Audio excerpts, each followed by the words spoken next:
Hello everyone, welcome to our YouTube channel Akanksha ji. सब आज के इस वीडियो में हम लोग पढ़ेंगे जैन धर्म के बारे में पढ़ेंगे। अभी तक हमने सिंधु सभ्यता, वैदिक सभ्यता पढ़ लिया है। अब जैन धर्म और बौद्ध धर्म को पढ़ेंगे। तो शुरू करते हैं। संस्थापक और प्रथम तीर्थंकर। जैन धर्म के जो संस्थापक और प्रथम तीर्थंकर थे वो ऋषभ देव थे। ऋषभ देव को जैन धर्म का प्रथम संस्थापक और तीर्थंकर माना जाता है। जैन धर्म में तीर्थंकरों की संख्या जो थी वो 24 थी। जैन धर्म में जो तीर्थंकर की संख्या थी वो 24 थी।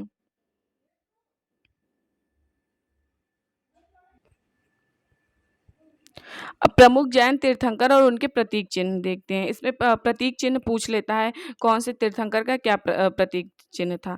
ऋषभ देव का देखते हैं, जो नंबर 1 के थे, मतलब पहले प्रथम जो तीर्थंकर थे उनका ऑक्स था, सांड मतलब सांड था।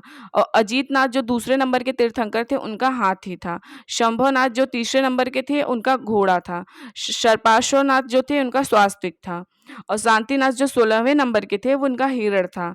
और नामीनाथ जो 21वें नंबर के तीर्थंकर थे, इनका नीलकमल था। और अरिस्टेनेमी जो थे ये 22वें नंबर के तीर्थंकर थे, इनका शंख था। पार्श्वनाथ जो 23वें नंबर के थे, ये इनका सर्प था। महावीर 24 नंबर के थे और लास्ट तीर्थंकर थे, इनका सिंह था प्रतीक चिन्ह महावीर स्वामी का। आप लोग ज्यादा इस पे पूछता है पार्श्वनाथ का, तो इनका सर्प था। महावीर स्वामी का इनका था सिंह। और ये अजीतनाथ का हाथी था और ऋषभ देव का ऑक्स था, मतलब सांड। दो जैन तीर्थंकर ऋषभदेव और अरिस्टनेमी के नामों का उल्लेख ऋग्वेद में मिलता है। अरिस्टनेमी को भगवान कृष्ण का निकट संबंधी माना जाता है। मतलब जो दो जैन तीर्थंकर थे, ऋषभदेव और अरिस्टनेमी, इनका उल्लेख ऋग्वेद में भी मिलता है। अब हम लोग देखते हैं पार्श्वनाथ के बारे में, क्वेश्चंस जहाँ से आते हैं। जैन धर्म के 23वें तीर्थंकर थे पार्श्वनाथ। काशी के इक्ष्वाकि वंशीय राजा अश्वसेन के पुत्र थे। काशी के जो इक्ष्वाकि वंश राजा अश्वसेन थे, उनके ये पुत्र थे पार्श्वनाथ।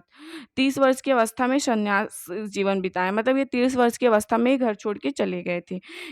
मतलब इन्होंने 4 प्रमुख शिक्षाएं दी है। हिंसा नहीं करना है, सत्य बोलना है, चोरी नहीं करना है और संपत्ति नहीं रखना है। तो इन्होंने ये 4 शिक्षाएं दी हैं, प्रमुख 4 शिक्षाएं।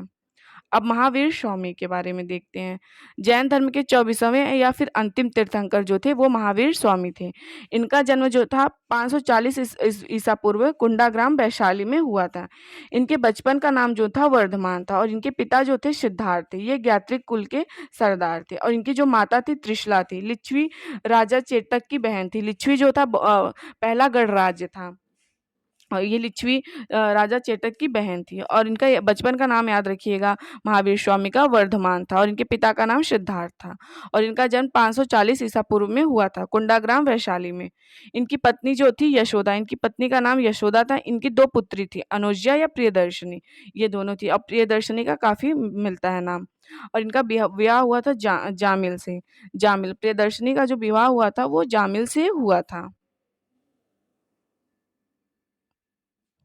30 वर्ष की आयु में भाई नंदीवर्धन की अनुमति से संन्यास ले। ये अपने भाई से 30 वर्ष की आयु में, भाई इनके जो थे नंदीवर्धन, उनसे अनुमति लेकर संन्यास के लिए चले गए। 12 वर्ष की कठोर तपस्या के बाद इन्हें जो है ज्ञान की प्राप्ति हुई। जरवृक के समीप ऋजुपालिका नदी के तट पर साल वृक्ष के नीचे इन्हें ज्ञान का प्राप्त हुआ। इनको जो ज्ञान की प्राप्ति हुई थी वो हुई थी जम्बिब के समीप ऋजुपालिका नदी के तट पर साल वृक्ष के नीचे। ज्ञान का बोध इन्हें हुआ था। जब इनको ज्ञान का बोध हो गया था तो लोग इन्हें जिन कहने लगे थे। जिन मतलब विजेता, अहर्त पूज्य और निर्ग्रंथ मतलब बंधनहीन, जिनके पास कोई भी बंधन ना हो, एकदम मुक्त हो। अब इनका उपदेश देखते हैं। इनका प्रथम उपदेश, इन्होंने अपना प्रथम उपदेश जो है राजगिरी या फिर राजगीर में दिया था, जो प्रेजेंट टाइम पे बिहार में है। ये बितुल लाचल पहाड़ी पर वाराकर नदी के तट पर प्राकृतिक भाषा में इन्होंने अपना पहला उपदेश दिया था। इनके जो अनुनायी थे, निर्ग्रंथ अनुनायी। प्रथम अनुनायी इनका जो था, इनका दामाद ही था। जामिल जो था इनका दामाद, प्रथम अनुनायी था इनका। प्रथम भिक्षुणी जो थी नरेश दधिवाहन की पुत्री चंपा थी। प्रथम भिक्षुणी जो थी वो नरेश दधिवाहन की पुत्री चंपा थी। अपने शिष्य को 11 गणधरों में विभाजित किया था। ये जो थे महावीर स्वामी, अपने शिष्यों को 11 गणधरों में विभाजित किया था। महावीर के बाद प्रथम उपदेशक आर्य सुधर्मा थे। जब महावीर के बाद प्रथम उपदेशक जो आए वो थे आर्य सुधर्मा। मृत्यु, इनके मृत्यु मतलब निर्वाण को जो है इनका 468 ईसा पूर्व में पावापुरी राजगिरी बिहार में हो गया था, इनका मृत्यु जो था। और इनकी जो अंतिम मतलब अंतिम में इनका क्रिया कर्म जो किया था वो मल्ल जनपद के जो राजा थे सृष्टिपाल ने किया था। अब हम जैन धर्म की विशेषताएँ देखते हैं। जैन धर्म ने अपने आध्यात्मिक विचारों को सांख्य दर्शन से ग्रहण किया था। जैन धर्म में ईश्वर की कोई मान्यता नहीं, ये ईश्वर को नहीं मानते थे। जैन धर्म में आत्मा की मान्यता है, ये आत्मा को मानते थे। महावीर पुनर्जन्म एवं कर्मवाद में विश्वास रखते थे। महावीर जो थे वो पुनर्जन्म में और कर्मवाद में विश्वास रखते थे। जैन धर्म के त्रिरत्न, इन्होंने त्रिरत्न दिया था, ये काफ़ी इम्पोर्टेंट है, पूछता है क्या है? सम्यक दर्शन, सम्यक ज्ञान, सम्यक आचरण।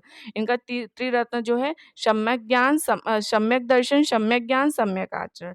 इस हेतु इन्होंने 5 महाव्रत बताए। सम्यक दर्शन, सम्यक ज्ञान, सम्यक आचरण के लिए इन्होंने 5 महाव्रत बताए। अहिंसा, सत्य, अस्तेय, अपरिग्रह, ब्रह्मचर्य, मतलब ये सब करना है। अहिंसा नहीं करना है और सत्य बोलना है, अस्तेय और अपरिग्रह ब्रह्मचर्य जीवन का पालन करना है। जैन धर्म के सप्तभंगी ज्ञान के अन्य नाम जो हैं शाद्यवाद मिलते हैं, अनेकातोवाद मिलते हैं। लगभग 300 ईसा पूर्व मगध में 12 वर्षों के भीषण अकाल पे जो ये था जैन धर्म, इसका विभाजन हो गया था। इसका विभाजन ऐसा माना जाता है कि लगभग 300 ईसा पूर्व में मगध में 12 वर्षों के भीषण अकाल के बाद इसका विभाजन हो गया था। भद्रबाहु और स्थूलबाहु 2 लोग थे। ये कर्नाटक में मतलब भद्रबाहु जो थे वो दिगंबर को मानते थे और ये स्थूलबाहु जो थे ये श्वेतांबर को, श्वेत वस्त्र जो धारण करते थे। स्थूल भा जो स्थूल भद्र थे ये यहीं पे रुके थे मगध में ही, और भद्रबाहु जो थे वो कर्नाटक चले गए थे और ये दिगंबर को मानते थे। प्रमुख तथ्य देखते हैं हम लोग जैन धर्म के। जैन धर्म मानने वाले कुछ राजा थे। जैन धर्म को मानने वाले कुछ राजा थे। उदयन, वदराज, चंद्रगुप्त मौर्य, कलिंग नरेश, खारवेल, राष्ट्रकूट राजा, अमोघ वर्ष और चंदेल शासक। मैसूर के गंग वंश के मंत्री चामुंड के प्रोत्साहन से कर्नाटक के श्रवण बेलगोला में 10वीं शताब्दी में मध्य भाग में विशाल बाहुबली की मूर्ति, गोमेतेश्वर की मूर्ति का निर्माण किया गया था। मौर्योत्तर युग में मथुरा जैन धर्म का प्रसिद्ध केंद्र था। मौर्योत्तर युग में मथुरा जो था जैन धर्म का प्रसिद्ध केंद्र था। खजुराहो में जैन मंदिरों का निर्माण चंदेल शासकों द्वारा किया गया था। ये याद रखिएगा, खजुराहो में जैन मंदिरों का निर्माण जो है तो वो चंदेल शासकों द्वारा किया गया था।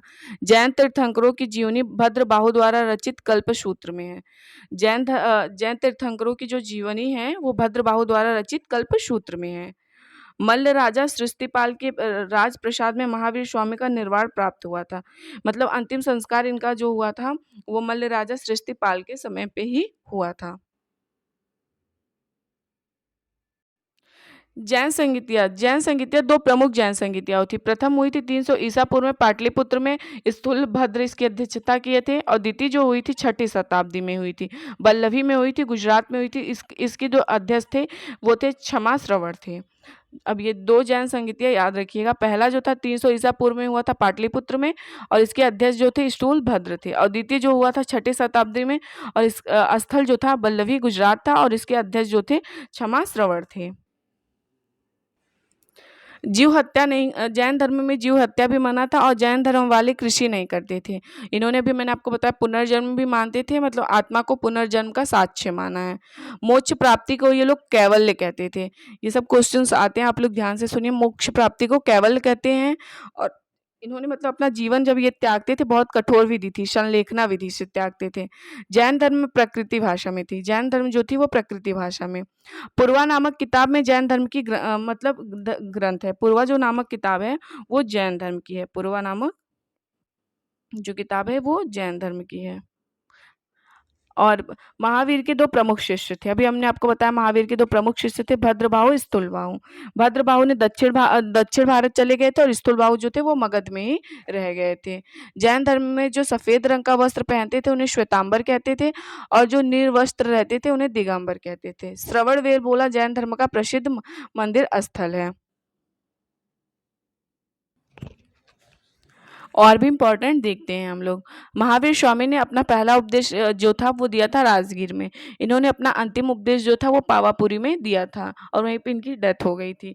इनके उपदेशों को 14 पूर्वा ग्रंथ में रखा गया है। महावीर स्वामी की मृत्यु अभी हमने बताया 468 ईसा पूर्व में हुआ था। और 12 अंग नामक पुस्तक की रचना जो थी वो भद्रबाहु ने की थी, 12 अंग नामक की।